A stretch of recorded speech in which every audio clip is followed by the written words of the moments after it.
Hello viewers, welcome to 3R classes. आज हम लोग विज्ञान में जीव विज्ञान वाला पार्ट कंप्लीट करने की कोशिश करेंगे। बहुत से लोगों का कहना था कि जल्दी से बायोलॉजी वाला पार्ट लेकर आया जाए, इसलिए आप लोगों के कहने से इसको आज हम लोग शुरू कर रहे हैं।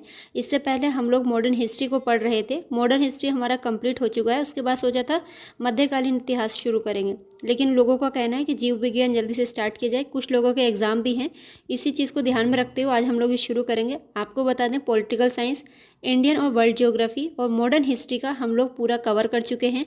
अगर आप लोगों ने वो वीडियोस नहीं देखे तो अपने रिवीजन के लिए उसको देख सके। जितने भी इंपॉर्टेंट फैक्ट एग्जाम के लिए ज़रूरी होते हैं सारे कवर किए गए हैं। चाहे वो आपका यूपी पेट का एग्जाम हो, यूपी पीसीएस का हो, आरओएआर हो, या यूपी पी का हो, बीपीएससी है, चाहे जो भी एग्जाम है जिसमें जीएस जीके पूछा जाता है, सारे ही एग्जाम के लिए इक्वली इंपॉर्टेंट है। चलिए आज की क्लास को बिना टाइम वेस्ट किए वो शुरू करेंगे। गाइस, आप लोगों से रिक्वेस्ट है, अगर वीडियो अच्छा लगा करे तो प्लीज़ लाइक एंड शेयर कर दिया करिए। आप लोगों के कहने से ही आज हम लोग जीव विज्ञान वाला पोर्शन शुरू कर रहे हैं। चलिए शुरू करेंगे। जीव विज्ञान दो शब्दों से मिलकर बना है, बायोस तथा लोगोस।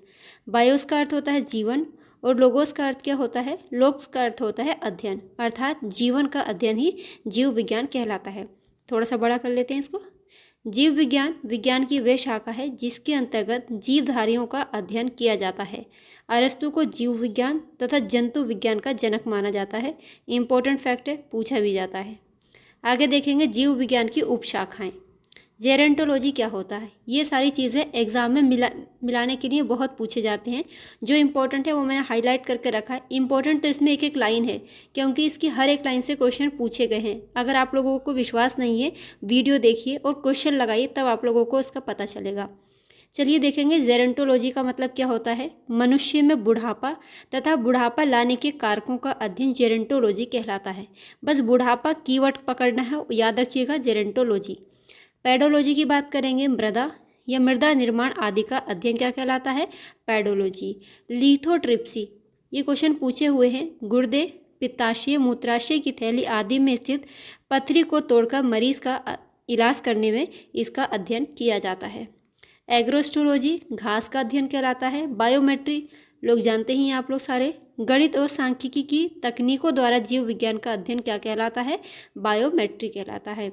बायोनिक्स, जैविक जगत के गुणों सिद्धांतों के प्रयोग द्वारा आधुनिक उपकरणों व अभियांत्रिकी तंत्रों का निर्माण करना क्या कहलाता है? बायोनिक्स कहलाता है। बायोनोमिक्स की अगर बात करेंगे तो जीवधारियों के वातावरण के साथ संबंध का अध्ययन बायोनोमिक्स कहलाता है। कोंकोलॉजी, ये ओंकोलॉजी नहीं है, कैंसर का अध्ययन नहीं, ये कोंकोलॉजी है। इसका अर्थ होता है मोलस्का के खोलों का अध्ययन, शेल्स का अध्ययन कोंकोलॉजी कहलाता है। जेनेटिक्स, जीवधारियों में आनुवांशिक लक्षणों तथा इनकी वंशागति का अध्ययन जेनेटिक्स कहलाता है। इथोलॉजी, मानव सहित सभी जंतुओं के व्यवहार का अध्ययन इथोलॉजी कहलाता है। इक्थियोलॉजी, इसमें का है, याद रखिएगा, इक्थियोलॉजी, मत्स्य की संरचना, कार्य की इत्यादि का अध्ययन इक्थियोलॉजी कहलाता है। पैलिनोलॉजी, विभिन्न प्रकार के परागकणों का अध्ययन पैलिनोलॉजी कहलाता है। पैरासाइटोलॉजी, परजीवी जीवों का अध्ययन क्या कहलाता है? पैरासाइटोलॉजी कहलाता है। एंटोमोलॉजी, क्वेश्चन पूछा हुआ है, कीटों का अध्ययन एंटोमोलॉजी। फ्रेनोलॉजी किसे कहते हैं? कपाल गुहा की संरचना के आधार पर मस्तिष्क के विभिन्न भागों की क्रियाशीलता तथा विक्षिप्तता का अध्ययन फ्रेनोलॉजी कहलाता है। सेरीकल्चर, मोस्ट इंपॉर्टेंट क्वेश्चन यहाँ से पूछे हुए हैं। रेशम कीट का पालन क्या कहलाता है? सेरीकल्चर। पिसीकल्चर, मत्स्य पालन। मेलेकोलॉजी, मोलस्का का अध्ययन। ओंकोलॉजी, इंपॉर्टेंट है, कैंसर से संबंधित अध्ययन ओंकोलॉजी कहलाता है। टेरेटोलॉजी, शारीरिक विकास में आने वाली असमानताओं का अध्ययन टेरोटोलॉजी। ऑस्टियोलॉजी, ऑस्टियो जहाँ पर आएगा तो समझिएगा अस्थियों से इसकी बात हो रही है, तो अस्थियों का अध्ययन ऑस्टियोलॉजी कहलाता है। सेरोलॉजी, रुधिर सीरम का अध्ययन, याद रखिएगा। सेरीकल्चर, पिसीकल्चर, ये बहुत पूछे जाते हैं, हर एग्जाम में आपको देखने को मिल जाएंगे। ऑर्निथोलॉजी, पक्षियों का अध्ययन, इंपॉर्टेंट है, बहुत बार पूछा हुआ है। आगे चलेंगे कोशिका विज्ञान यानी साइटोलॉजी। कोशिका किसे कहेंगे? देखिए, कोशिका जीवन की सबसे सूक्ष्मतम संरचनात्मक इकाई है। सबसे छोटी कोशिका माइकोप्लाज्मा गैलीसेप्टिक नामक जीवाणु की होती है। सबसे छोटी कोशिका किसकी होती है? माइकोप्लाज्मा गैलीसेप्टिक जीवाणु की होती है। और सबसे लंबी कोशिका की बात करेंगे तो तंत्रिका तंत्र की कोशिका सबसे लंबी होती है। सबसे बड़ी कोशिका शुतुरमुर्ग के अंडे की होती है। कोशिका दो प्रकार की होती है, प्रोकैरियोटिक और यूकैरियोटिक। इनसे हर एक लाइन से क्वेश्चन पूछा हुआ है। प्रोकैरियोटिक तथा यूकैरियोटिक कोशिका में अंतर देखिए, इनकी विशेषता क्या है। जो प्रोकैरियोटिक हैं इनकी विशेषता है कोशिका भित्ति प्रोटीन और कार्बोहाइड्रेट की होती है, तथा यूकैरियोटिक में कोशिका भित्ति सेल्यूलोज की बनी होती है। प्रोकैरियोटिक में माइटोकॉन्ड्रिया अनुपस्थित होती है, जबकि यूकैरियोटिक में माइटोकॉन्ड्रिया उपस्थित होती है। क्वेश्चन पूछा जाता है, इसमें कथन के रूप में भी क्वेश्चन पूछ लेता है, डायरेक्ट भी पूछ लेता है कि माइटोकॉन्ड्रिया यूकैरियोटिक में शामिल होती है कि नहीं होती है। तो याद रखिएगा, यूकैरियोटिक में उपस्थित होती है, जबकि प्रोकैरियोटिक में ये अनुपस्थित होती है। अंतःप्रद्रव्य जालिका प्रोकैरियोटिक में अनुपस्थित और यूकैरियोटिक में उपस्थित होती है। राइबोसोम 70S प्रकार के होंगे और ये 80S प्रकार के होते हैं। ग्लॉजिका इसमें प्रोकैरियोटिक में अनुपस्थित होगी, जबकि यूकैरियोटिक में उपस्थित होती है।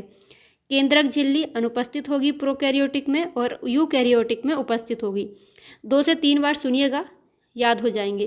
केंद्रक झिल्ली अनुपस्थित होगी प्रोकैरियोटिक में, यूकैरियोटिक में उपस्थित होती है। लाइसोसोम इम्पोर्टेंट है, अनुपस्थित होती है प्रोकैरियोटिक में और उपस्थित होगी यूकैरियोटिक में।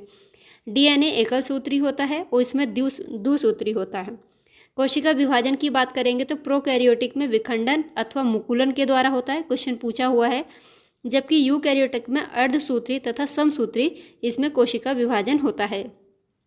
आगे बात करेंगे कोशिका के मुख्य भाग कौन से हैं। कोशिका भित्ति, ये केवल पादप कोशिका एवं जीवाणुओं की कोशिकाओं में पाया जाता है। पादप की जो पादप होते हैं उनकी कोशिका भित्ति सेल्यूलोज की बनी होती है। क्वेश्चन ये पूछा हुआ है, स्टार लगाइए इस पर। पादपों की कोशिका भित्ति सेल्यूलोज की बनी होती है, जबकि जीवाणुओं की कोशिका भित्ति पेप्टिडोग्लाइकेन की बनी होती है। कोशिका झिल्ली की अगर हम लोग बात करेंगे तो कोशिका के सभी अंग कोशिका झिल्ली के द्वारा घिरे रहते हैं।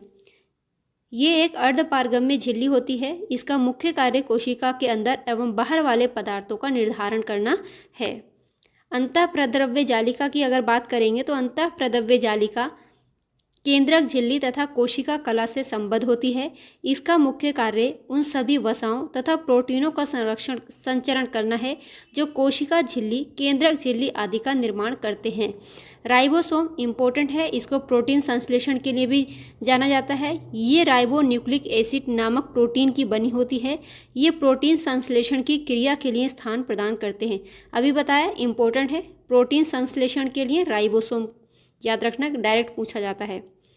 इसको राइबोसोम को प्रोटीन की फैक्ट्री भी कहते हैं। आगे चलिए, ये प्रोटीन का उत्पादन स्थल है, इसीलिए इसे प्रोटीन की फैक्ट्री कहते हैं। अभी बताया, क्वेश्चन पूछता है। माइटोकॉन्ड्रिया को पावर हाउस भी कहते हैं ना। 1890 ईस्वी में अल्टमान ने कोशिकाओं में माइटोकॉन्ड्रिया का उल्लेख किया, परंतु इसे बायोप्लास्ट नाम दिया। क्वेश्चन पूछा जाता है, माइटोकॉन्ड्रिया से संबंधित अल्टमैन का नाम याद रखिएगा। सर्वप्रथम सी बेंडर ने माइटोकॉन्ड्रिया नाम दिया था और ये कोशिका का श्वसन स्थल है। इसे कोशिका का पावर हाउस कहते हैं। पूछा जाता है, कोशिका का पावर हाउस किसे कहा जाता है, तो याद रखना है माइटोकॉन्ड्रिया को। प्रोटीन की फैक्ट्री किसे बोलेंगे, राइबोसोम को।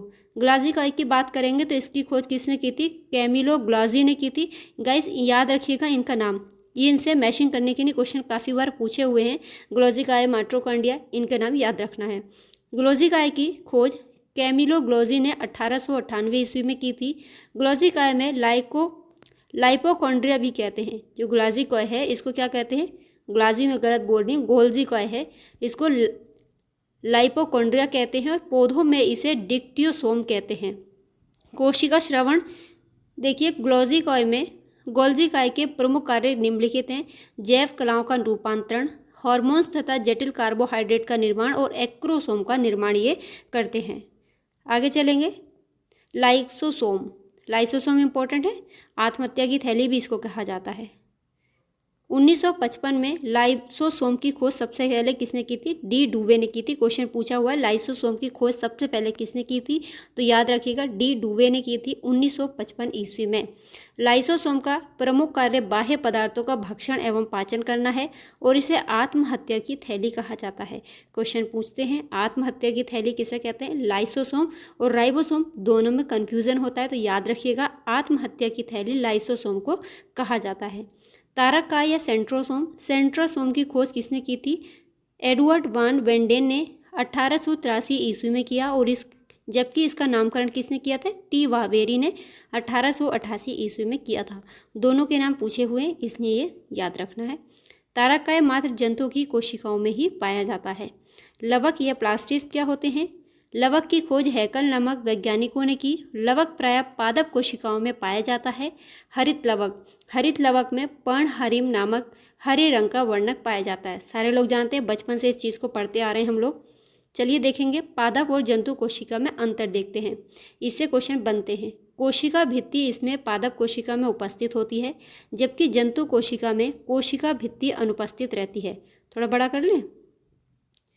पादप कोशिका में लवक उपस्थित होते हैं, जबकि जंतु कोशिका में लवक अनुपस्थित होते हैं। तारककाय पादप कोशिका में अनुपस्थित होता है, किंतु शैवाल और कवकों आदि में पाया जाता है। जंतु कोशिका में तारककाय उपस्थित होता है और ये कोशिका विभाजन में सहायक होता है। गाइस, इसकी हर एक लाइन से क्वेश्चन पूछा हुआ है, बहुत इंपॉर्टेंट है। 2-3 बार इसको सुनने के बाद आप लोग क्वेश्चन लगाइए, यकीनन आपको बहुत ही इसमें हेल्प मिलने वाली है। पूर्ण विकसित कोशिका के मध्य में प्रायः एक बड़ी रिक्तिका उपस्थित होती है। रिक्तिका जंतु कोशिका में अनुपस्थित होती है, अगर होती भी है तो कैसी होती है? बहुत छोटी होती है। पादप कोशिका में कोशिका विभाजन में कोशिका के मध्य रेखीय भाग में एक पट्ट निर्मित होता है, जबकि कोशिका जंतु कोशिका की अगर बात करेंगे तो इसमें कोशिका विभाजन में कोशिका कला के अंतर्वलन द्वारा 2 भागों में इसमें बटी होती है। हरित लवक की सहायता से पेड़ पौधे प्रकाश संश्लेषण करते हैं एवं अपना भोजन बनाते हैं। जानते हैं, बचपन से इस बात को पढ़ते आ रहे हैं हम लोग। हरित लवक को कोशिका का रसोई घर भी कहा जाता है। अगर वर्णी लवक या क्रोमोप्लास्ट की बात करेंगे तो वर्णी लवक हरे रंग को छोड़कर अन्य कई रंगों जैसे लाल, पीले, नारंगी आदि रंग के होते हैं। याद रखिएगा, हरे रंग को छोड़कर अन्य रंगों के होते हैं, जैसे लाल, पीला, नारंगी आदि होते हैं। ये पौधों के रंगीन भाग जैसे कि पुष्प, फल भित्ति, बीज आदि में पाए जाते हैं। अवर्णी लवक की बात करेंगे तो ये रंगहीन होते हैं, पौधों के उन भागों में पाए जाते हैं जो सूर्य के प्रकाश से वंचित रहते हैं। अवर्णी लवक मुख्यतः भूमिगत तनों और जड़ों में पाया जाता है। क्वेश्चन पूछा हुआ है, याद रखिएगा। केंद्रक की बात करेंगे तो केंद्रक की खोज किसने की थी? फोंटाना ने की, जबकि वोमेन ने इसे न्यूक्लियस नाम दिया था। केंद्रक द्रव्य में धागेनुमा संरचना फैली होती है, जिसे क्रोमैटिन कहते हैं। क्रोमैटिन एक न्यूक्लियोप्रोटीन है जो न्यूक्लिक अम्ल एवं क्षारीय प्रोटीन हिस्टोन के मिश्रण से बना होता है। इसको भी याद रखना, ये क्वेश्चन भी यहाँ से पूछा हुआ है। एक बार फिर से देखिए, क्रोमैटिन एक न्यूक्लियोप्रोटीन है जो न्यूक्लिक अम्ल एवं क्षारीय प्रोटीन हिस्टोन के मिश्रण से बना होता है। गाइज, मैं किसी भी चीज़ को अगर कोई क्वेश्चन पूछा गया इसलिए मैं आपको बोलती हूँ जिससे कि आप उसको देखें और अच्छे से समझें, क्योंकि क्वेश्चन रिपीट ज़रूर होते हैं कहीं ना कहीं। कुछ लोगों का कहना है कि आप बार बार बोलती हैं, मेरा बोलने का मतलब यही है कि आपके दिमाग में वो सेट हो जाए। आनुवंशिकी जेनेटिक्स पे बात करेंगे तो आनुवंशिक लक्षणों के एक पीढ़ी से अगली पीढ़ी में जाने की प्रक्रिया को आनुवंशिकता या वंशानुगति कहते हैं। ये व्यक्तिगत भिन्नता के लिए उत्तरदायी एक प्रमुख कारक है। ग्रेगर जॉन मेंडल को आनुवंशिकी का पिता कहते हैं। डायरेक्ट क्वेश्चन पूछा हुआ है कि आनुवंशिकी का पिता किसे कहते हैं, तो ग्रेगर जॉन मेंडल को। मेंडल ने अपने संकरण प्रयोगों के लिए उद्यान मटर पाइसम स्टाइवम का चुनाव किया था। याद रखिएगा, ये क्वेश्चन यूपी पीसीएस में पूछा हुआ है कि कौन सी मटर थी। ऑप्शन में मटर भी लिखा था और उद्यान मटर भी लिखा था, तो याद रखिएगा उद्यान मटर की जगह गार्डन मटर लिखा हुआ था। तो याद रखना, मेंडल ने जो प्रयोग किए थे वो गार्डन मटर या उद्यान मटर के साथ किए थे। पाइसम सेटाइवम का चुनाव किया था। राइट। कोशिकाओं में डीएनए डीऑक्सी राइबोन्यूक्लिक अम्ल आनुवंशिक पदार्थ होता है। डीएनए की खोज किसने की थी? फ्रेडरिक मिशन ने 1869 ईस्वी में की। उन्होंने इसे न्यूक्लिन नाम दिया था। डीएनए अणुओं में पंचकार्बनीय शर्करा डीऑक्सीराइबोज होती है। डीएनए अणु में एडेनिन, ग्वानिन, थाइमिन, साइटोसिन नामक नाइट्रोजनी समाक्षर होते हैं। ऑप्शन में दे देगा कि इसमें पूछेगा कौन इसमें नहीं होते हैं तो कंफ्यूज हो जाएंगे, इसलिए याद रखिएगा एडिनिन, ग्वानिन, थाइमिन तथा साइटोसिन नामक नाइट्रोजनी समाक्षार कहाँ होते हैं, डीएनए अणु में उपस्थित होते हैं। मानव जाति में कुल गुणसूत्रों की बात करेगा तो कितने जोड़ी होते हैं, 23 जोड़ी होते हैं, और टोटल की बात करेगा तो 46 होते हैं। याद रखना है ऑप्शन में जोड़ी हुए अगर दे देगा तो 23 जोड़ी, अगर डायरेक्ट पूछेगा तो 46, दोनों तरीके से क्वेश्चन बनता है। 22 जोड़ी गुणसूत्र स्त्रियों और पुरुषों में समान या समजात होते हैं जिन्हें ऑटोसोम्स कहते हैं। एक जोड़ी जो 23वां गुणसूत्र होता है स्त्रियों और पुरुषों में समान नहीं होते हैं जिसको हिस्टेरोसोम्स या एलोसोम्स भी कहते हैं।